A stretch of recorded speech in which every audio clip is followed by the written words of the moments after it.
Brian Lehrer on WNYC. So here's a clip from this show back in 2020 when our studio dialed up the actual International Space Station to allow me to interview some astronauts on board at the time. You're going to hear astronaut Victor Glover, who among other things was the first black member of a space station crew. He is now a member of the Artemis crew, which, just as you've been hearing in the news, set the record for traveling the farthest from planet Earth. So what he said in 2020, when I asked if he had any space travel fantasies for missions he hoped to go on beyond the space station, included this. Actually, landing safely from this mission is all the dream that I need. And this mission right now, this very moment. I mean, we are living a dream. And I'll be very happy to land safely, and then we'll go from there. You'll have to ask me after we land safely. All right. Very humble astronaut Victor Glover from the International Space Station in 2020. So yesterday, 6 years and a few months after he did indeed safely return home, he beamed back this report from the neighborhood of Earth's moon over 220,000 miles farther than he was in 2020. There look to be islands out beyond the terminator because some of the things, maybe even a Vavilov diameter into the terminator are catching sunlight on the peaks up to the north and to the south. It's very, very interesting to see. Integrity science. Oh my gosh, that was an amazing picture you just painted. I glanced over at the SIR video and I literally saw fist pumps in the air. Those types of observations are things that humans are uniquely able to contribute, and you just really brought us along with you. So thanks for that. Victor Glover in Mission Control yesterday from and to the Artemis II mission, achieving their main milestones yesterday of beating Apollo 13's record of the farthest a human crew has ever gone from Earth. Glover and 3 other astronauts have sailed past the moon, spent 40 minutes in communication blackout, come out the other side, and are now on a 4-day journey back to our home planet, where they will crash down into the Pacific Ocean safely, we hope, on Friday evening. Now, the last time we sent people to that vicinity was 1972. The Cold War space race was still in full swing. So let's ask, more than 50 years later, what's changed in space travel and what can we still learn from the moon that's worth spending tax dollars on? Joining us now is Dr. Jackie Faherty, Associate Curator in the Department of Astrophysics at none other than the American Museum of Natural History. Dr. Faherty, welcome back to WNYC. Great of you to give our listeners the benefit of your expertise again at this historic moment. Yeah, thanks, Brian. I'm happy to be back. I love coming on your show. And listeners, we can take 1 or 2 questions from you by call or text for Dr. Faherty, 212-433, WNYC,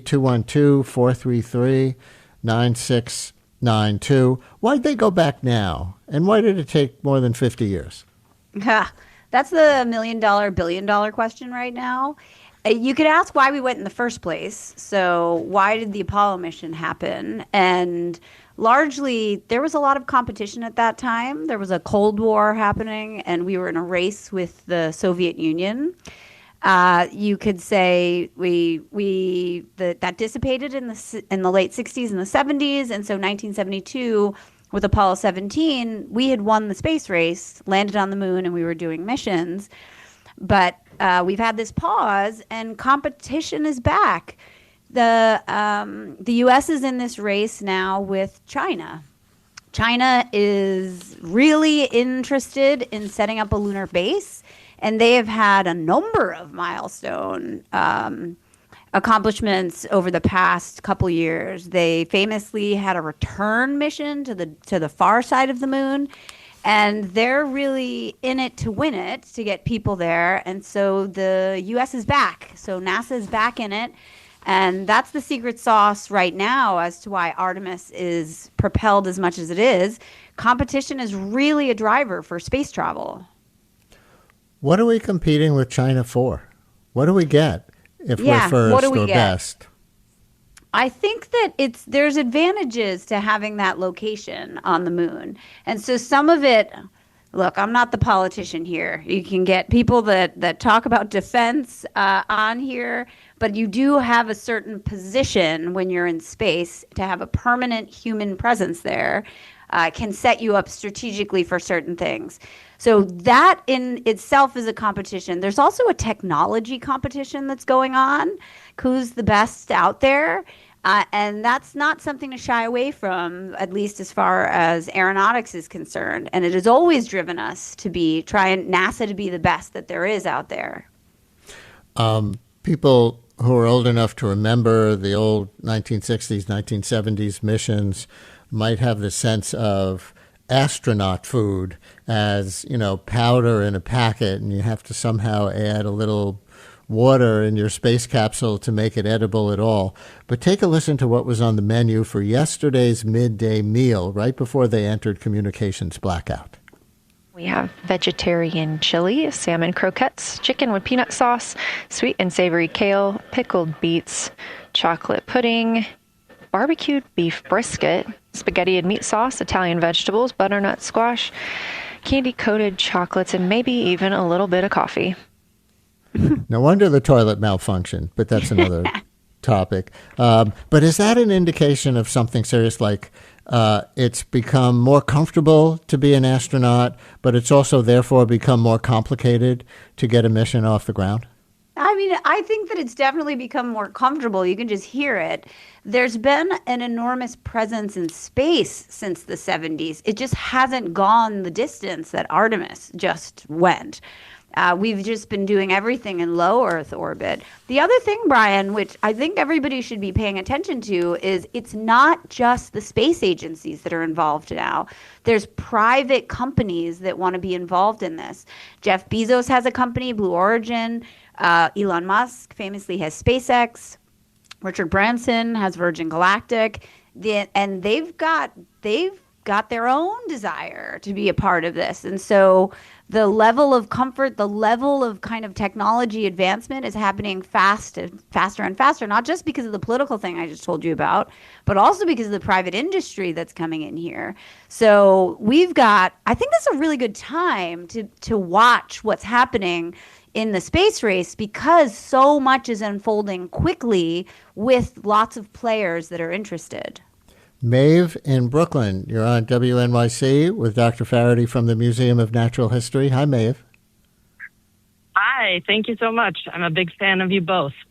I just have a question about the eclipse that the astronauts witnessed last night, and is that something that would happen, every day from the far side of the moon, or was this mission timed to catch that as well? Thanks. That's a great question. If you didn't see this, you should check it out. They came around the far side of the moon, and they got to see a really long solar eclipse. And the length of the eclipse and how they had it set up would have been, they got the length that they did, and they got the vantage point that they did because of the timing of when they launched. So they did launch at the very, very, very start of the window on April 1st. If they had launched at a different time, they would have been at a different vantage point, and it would have been less of an eclipse. But once they're around that backside, the moon is between them and the Earth. Oh my gosh, am I saying the right things in order? Yes. And so they're getting a full eclipse using the moon the same way we would from Earth. Yeah. I was insanely jealous of that, if I could, for just a second. I think I've been jealous of every image, but that one was pretty spectacular. Yeah, eclipses are amazing. I once built a vacation around a trip to Costa, knowing that an eclipse was going to be there. In Costa Rica, the time that I went to Costa Rica, I timed it for that. One other area of the moon, the Oriental crater, am I saying that right? That for some reason the astronauts and the ground scientists seemed excited to get a better look at.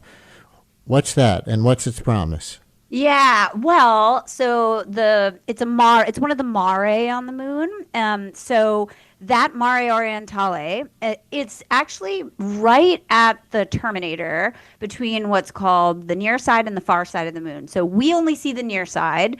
Then there's a far side. The moon is what's called tidally locked to the Earth. It only shows us its face. It never shows us its rear end, and that's because it's going around us at the same rate that it's turning. So the Mare Orientale is right at the edge. And so from Earth at a full moon, you can see just a smidge of it. And we've, of course, had images of it from lunar reconnaissance orbiters that have gone around. But human eyes have never seen it because even when Apollo went around, the moon was in a different phase, so they wouldn't have seen that part of the moon illuminated. And it's a pretty awesome area on the moon. It's a big crater. It's like a couple 100 miles large, and it looks like a bullseye. And it probably happened when an asteroid hit the moon. And that has to be the last word, unfortunately, because we're out of time. Dr. Jackie Faherty from the Museum of Natural History, thanks for explaining some of what they're doing on Artemis II. Happy to come back whenever you want, astronomy. And stay tuned for Allison.